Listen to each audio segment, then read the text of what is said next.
Hey YouTube, it's me, Kat. I'm back again with another video. Today I'm going to be talking about my adoption reunion with my daughter, part 2, because I realized I left out a whole bunch of information. I went up to us emailing and basically I only told you the story of how we found each other. I didn't tell you what's been happening for the past 3 years or how we actually got through that.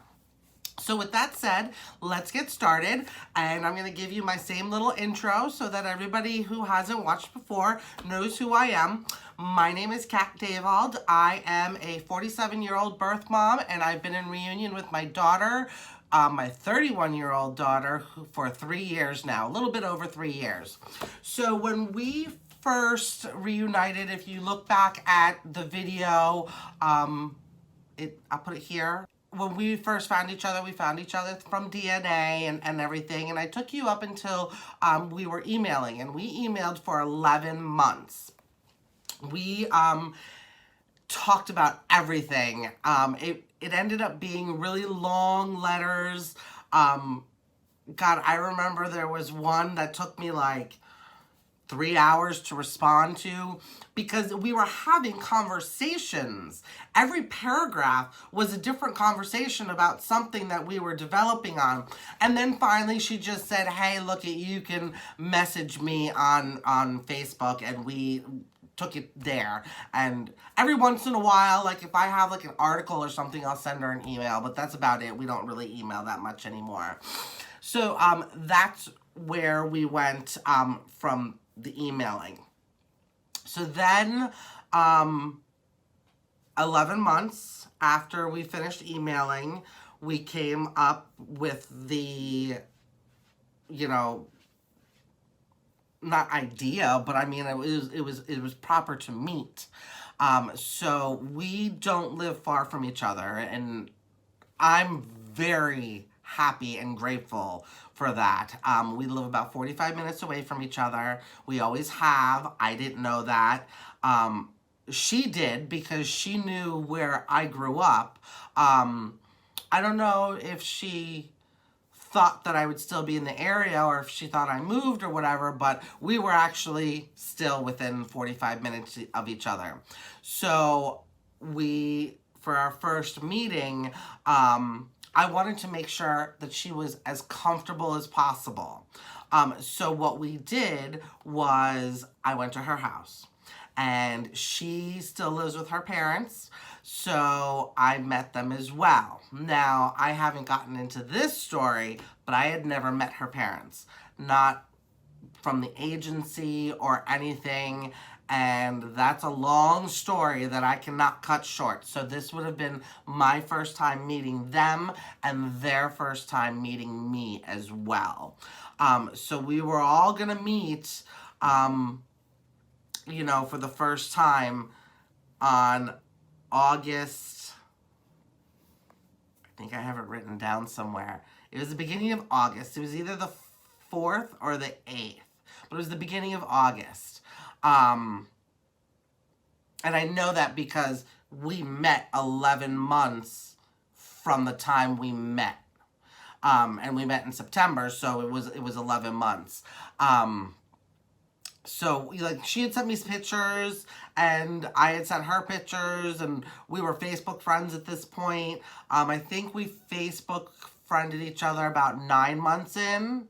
And let me tell you, let me just back up and go there, because when we Facebook friended each other, and she knows this, and she told me she did the same, we scoured each other's Facebook, so it went back to her in like high school. I saw pictures of her in high school and college, and those pictures and videos and stuff are, all partying and stuff like that.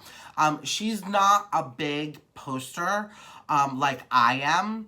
But I looked through everything. I looked through her likes and what pages she liked, and to try to get an idea of what she likes, the music and everything. But when you go back that far, like, your music choice changes from when you're in high school to when you're a 30-year-old. So little things like that, though. But we scoured each other's Facebook pages. So back to the first meeting.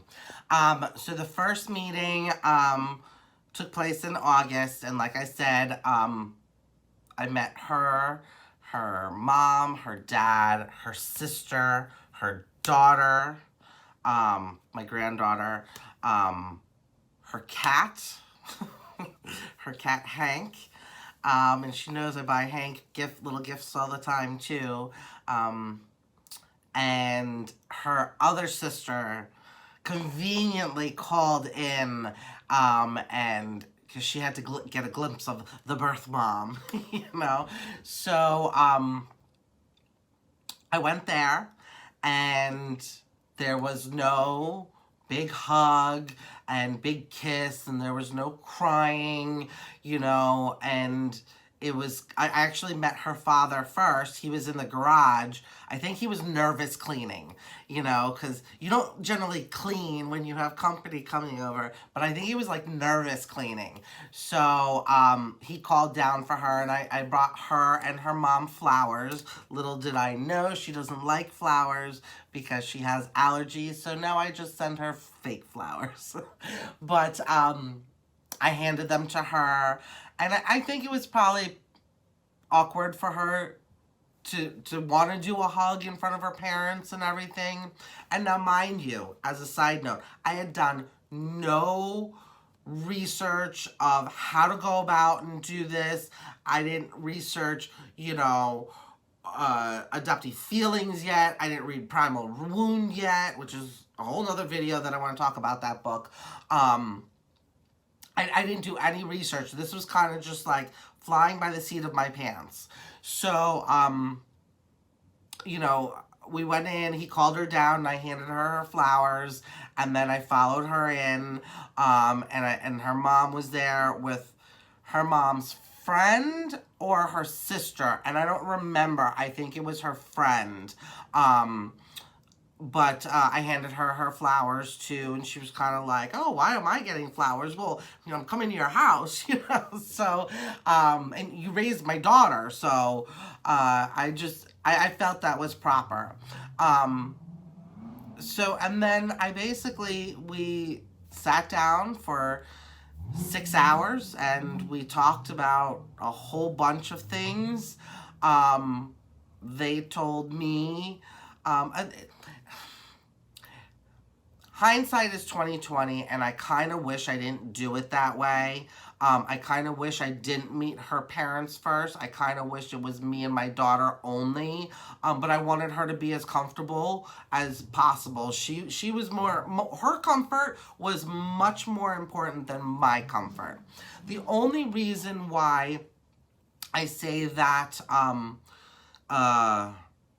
I would have rather just her and I met, because the first meeting ended up being mostly me and her parents.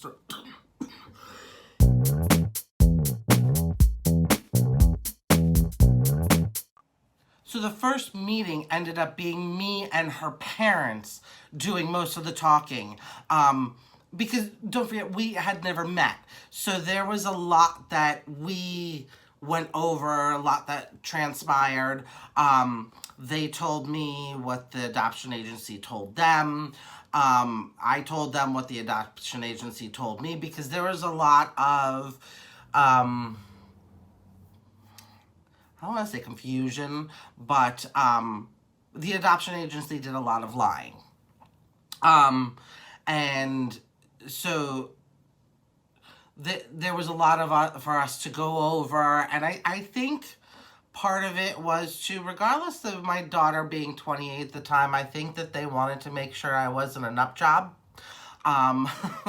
You know, that I had my head on my shoulders and everything, because I was 15 at the time when I gave birth, and gave her up. So, and like I said, they hadn't met me or anything like that. So, but we spent 6 hours there. They made dinner, and we had dessert, and we talked, and they showed me her room, and, you know, like just a whole bunch of stuff. And, you know, she was there with her boyfriend the whole time. All in all, I mean, it was a great meeting. They showed me everything. You know, this is the house that she had grown up in. and I think she was able to get a little bit more comfortable with me. So yeah, the first meeting was me and her parents mostly talking. So I would have liked it to be a little bit more one-on-one, but after that, it was basically us. So let me just interject this right here because I totally forgot to mention this. But when we met, like I said, I bought her and her mom flowers, but I also bought everybody gifts. I wanted to bring gifts so that they wouldn't feel threatened by me. I never wanted them to think that I was coming back in the picture to take over or anything like that. I wanted them to feel comfortable with me. I wrote each and every one of them a card, saying, like, to the sisters, I wrote, thank you very much for being a great sister to my daughter. Well, not my daughter, um, and, I'm so happy to meet you, blah, blah, blah. And her mom, I wrote something along the lines of, I see her morals and the way she was raised, and I really appreciate, how you raised her, and ow! No! Now, back to our story. Sorry, my cat jumped on me with his little claws.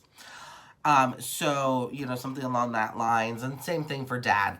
And then I gave them each a gift. For the sisters, I gave them,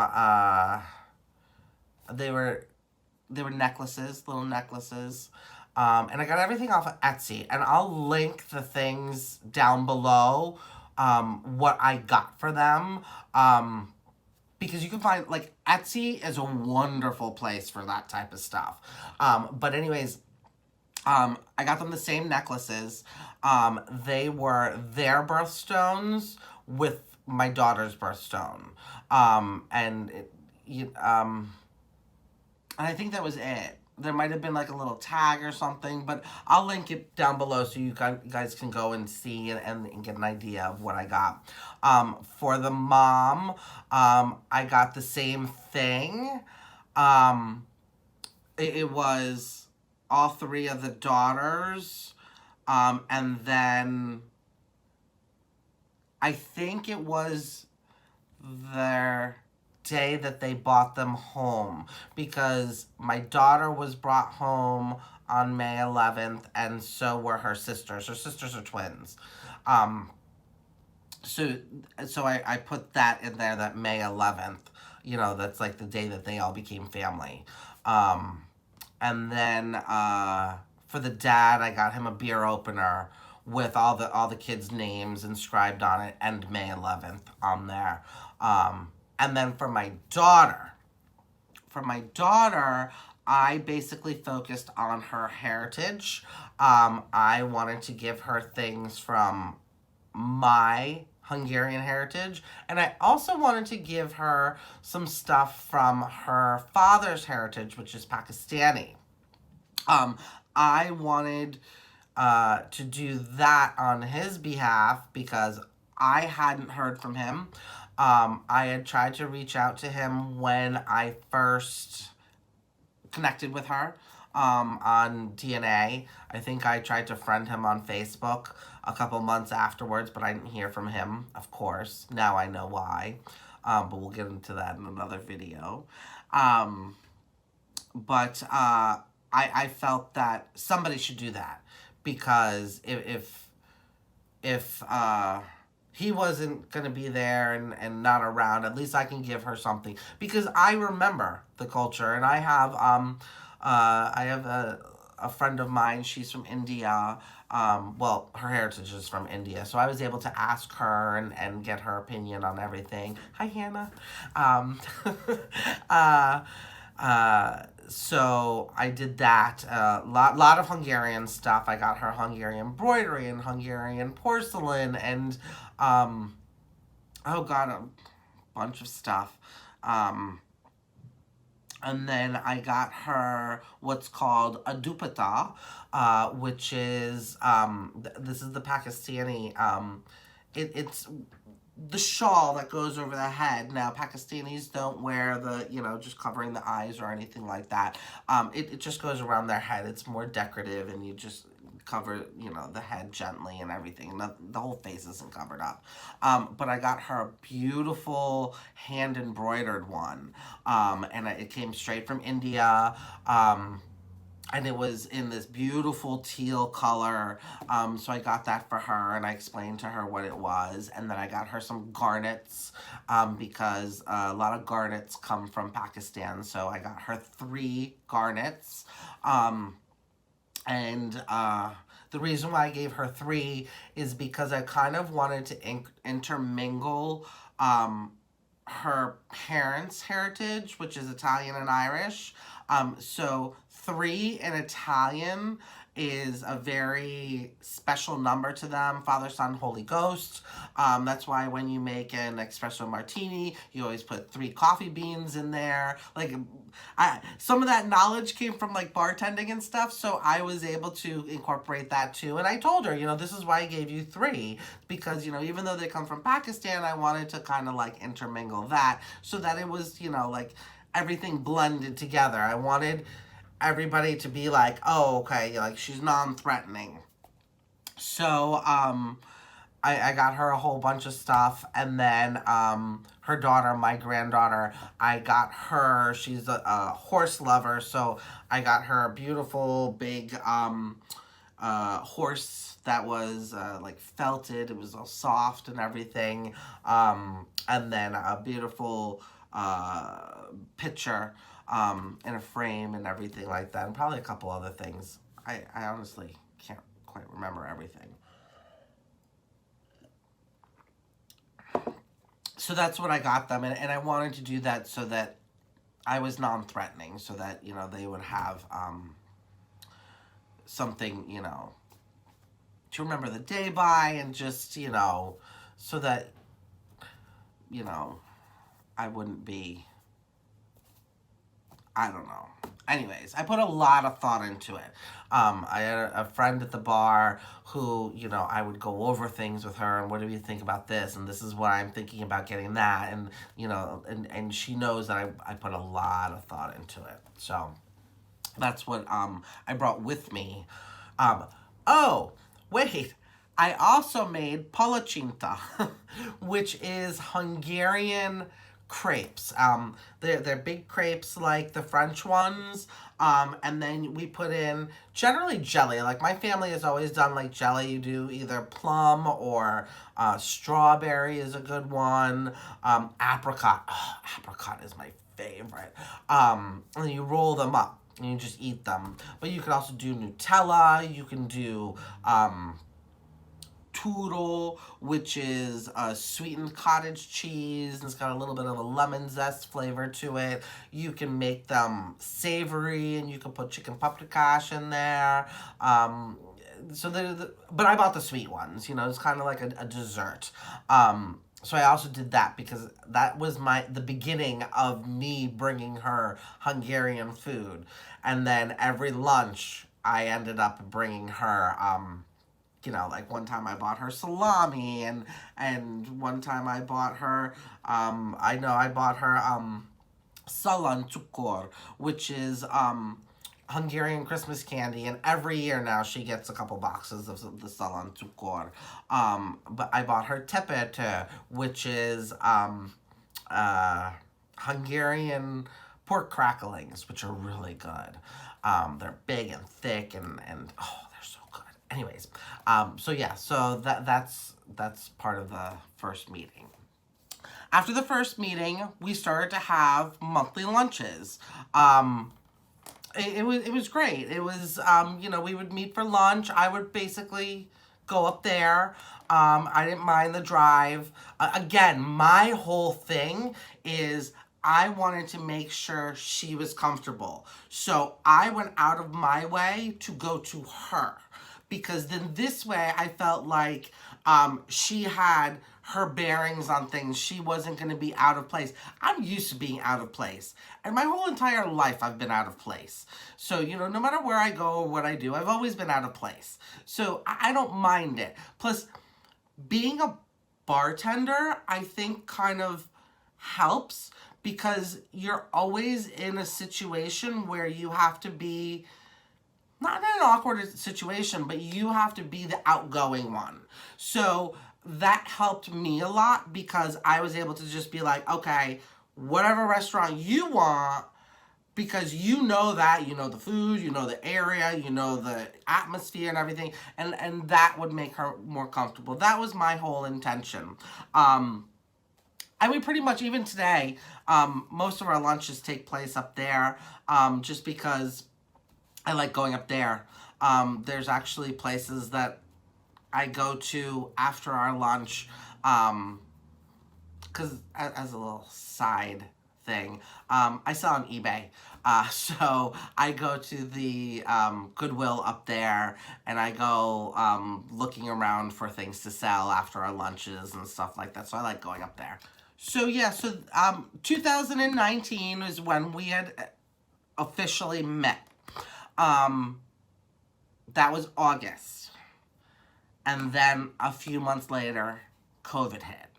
So we only got a few months of us having a couple lunches and everything. The beginning of COVID, we kind of backed off. So she's in the medical field. She's now a nurse.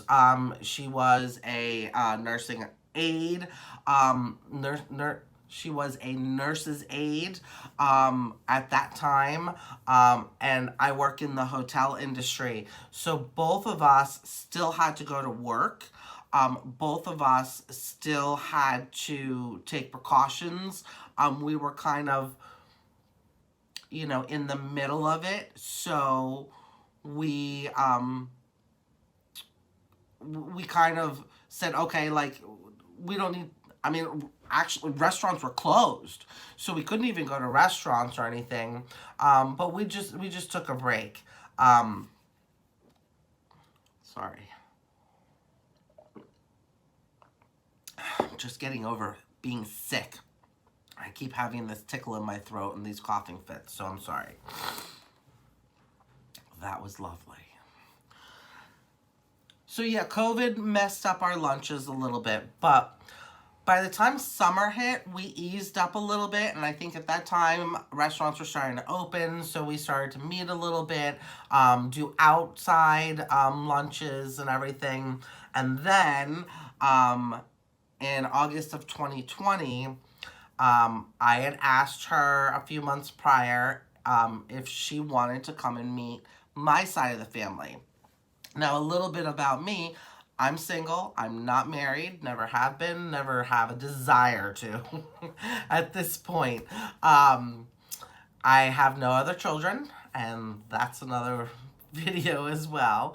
I wish I could do a video every day because I have so much I want to talk about, but I'm nobody but my cats. I have Jula over here, and I have Zuli down there. I had another cat that just passed away almost 2 months ago. But that's it. Animal lover, you know, that's it. So, basically she would come down and meet my mom and my dad and my sister and my niece. The rest of my family, for the most part, is overseas and hungry. So I have a couple cousins here, but that's really it. And I really only have one cousin, my cousin Joe, who I'm close with. And hopefully he'll get to meet her soon too. But I really don't have any family here. So yeah, so then she came down and met my parents, my sister and my niece, and we hung out, and I showed her pictures, like the old school pictures and everything. I showed her my room and, where I was when, was pregnant with her and everything. And we just talked. I mean, and that ended up really being me, my mom, and her. We just talked about a whole bunch of stuff. And then she left. And after that, it just became more of me and her. And she would bring my granddaughter every once in a while.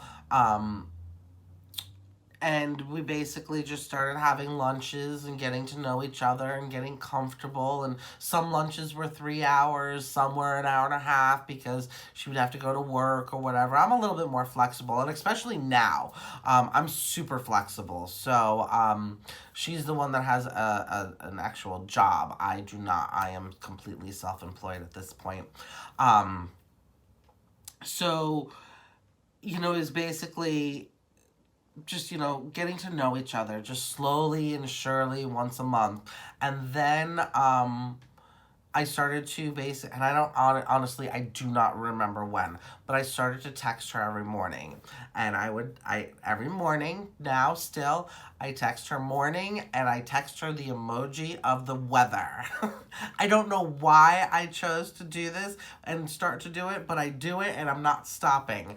I think it's I want it to be kind of like me, because that's me. I'm silly and goofy at times. And then sometimes we'll have a conversation all day, it'll go back and forth, over hours though, because she has things to do and I have things to do, and, it's, just easier, okay, we put the phone down, then an hour later we come back and answer, and sometimes that goes on all day. Sometimes I send her a text, she answers, and then we're off with doing whatever we need to do, or we just forget or something like that. But it never fails. There are a couple times when I've been deathly sick, and I didn't text her for a few days, and then every once in a grand while I'll just be out of it or super busy, and I forget to text her right away in the morning. But it's very rare. And then she knows she needs to text me back because, I told her, I was like, look, for 28 years, I didn't know if you were dead or alive. And when you don't text me back, as long as you leave me on read, as long as I know you've read it, then I'm okay. Because then, okay, she's read it, she's just busy. That's what goes in my mind. If she doesn't read it, I'm like, okay, she's dead in a ditch somewhere. Somebody's kidnapped her. Something's wrong. My mind goes in crazy places. So she knows she needs to either leave me on read or she needs to just send a quick text back. And it's so funny because now, if she doesn't text back, I'll kind of get an idea, from our conversations, okay, well, she's got, things going on in the next couple days, so I don't freak out as much anymore. But she'll respond and be like, the first thing she'll say is, I'm not dead. So she knows, please appease me. It's just, for 28 years, I didn't know. And so, yeah, so that is where we are today. We just keep going. We're still doing monthly lunches, and we get together, and sometimes she brings her daughter, and I actually asked her before I asked my friends. I asked her if she would be interested in meeting any of my friends, if she'd be willing to do that, because I know some of my friends would really like to meet her. So, she's down for that. So that's kind of the next stage of our developing relationship, is that I'm going to start introducing her to some of my friends. Just because, it's part of me too. And, you know, I love my friends and I love my daughter, so I want them to meet and, you know, put a name with the face and everything. I don't want her to ever think that I'm keeping her, like, on the sidelines or a secret or anything like that. But I do like to take it slow. And that brings me to all of this has happened and transpired over a little over 3 years. It took almost a year for us to meet. It took another year for her to meet my family. And then, you know, I mean, and COVID kind of, you know, delayed some things, but for the most part, I'm very, very, very happy we took our time. It was a blessing, for the simple fact that reunion is a roller coaster. And there's no other comparison except a roller coaster. It's just up and down. And I speak for myself, but I'm almost positive she has her own demons to deal with as well when it comes to reunion.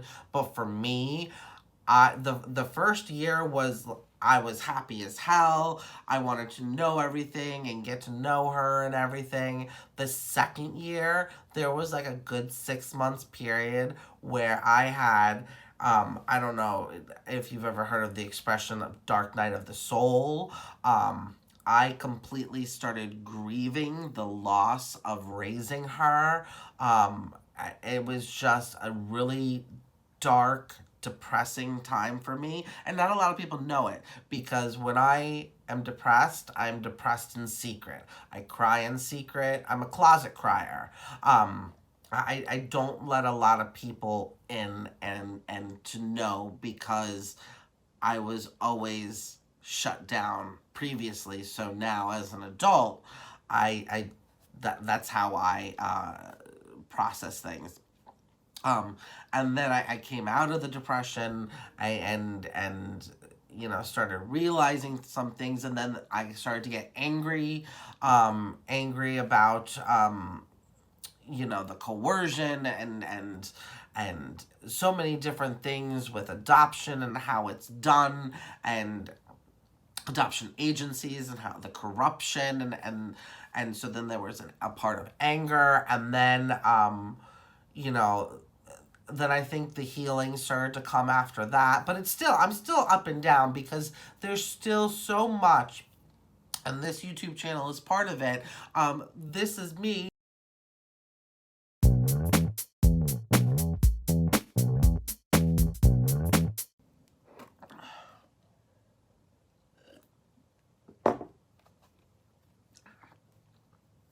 This is me now wanting to help educate and help others heal and help others navigate reunion, and encourage, you know, other young people who may be going through a tough time and thinking about adoption to maybe think about it.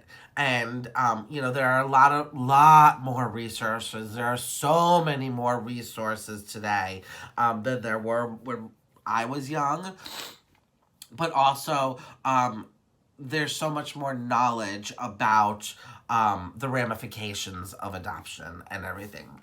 I'm going to leave that there, because I can go on and on and on, and there's so many more videos for me to talk about all this stuff. So I'm going to leave that there. Please don't forget to subscribe and to like, give me a thumbs up, you know, share, please share the video. Any feedback, please let me know. I have other videos in the works. I already have one request for some stuff. Just, you know, keep in touch and let me know if there's anything that resonates with you, or anything else that you want me to talk about. All right? So I will talk to you soon. Thank you so much. Have a good night, YouTube. Bye-bye.